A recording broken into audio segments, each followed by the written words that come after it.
కరువు వచ్చినా, కష్టం వచ్చినా, యేసయ్యా నువ్వు నాకు కావాలి, నీ కొరకే నేను బ్రతుకుతా, లోకాన్ని నేను స్నేహించను, చావైన బ్రతుకైన నీ సాక్షిగా నేను జీవిస్తా. అయ్యా, పెట్టినరోజు నీవే నా దేవుడో, పెట్టని రోజు నీవే నా దేవుడో, ఉద్యోగం ఇచ్చినా నీవే నా దేవుడో, ఉద్యోగం ఇవ్వకపోయినా నీవే నా దేవుడో,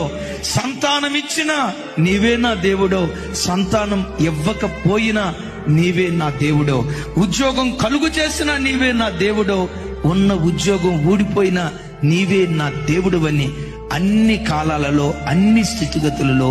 దేవునిని స్తుతించే వారిగా ఉందుముగాక. అన్ని ఇచ్చినప్పుడు నువ్వు దేవుని స్తుతిస్తావే, ఆ స్తుతి దేవునికి అంత సంతోషాన్ని ఇవ్వదు. కరువులో, కష్టంలో, ఆపదలో, అపాయాల మధ్యలో, నీ కష్టకాలంలో దేవుని స్తుతిస్తావే, కష్టకాలంలో నువ్వు స్తుతించే ఆ స్తుతి దేవుని మనస్సు గెలుచుకోవటానికి దేవుడు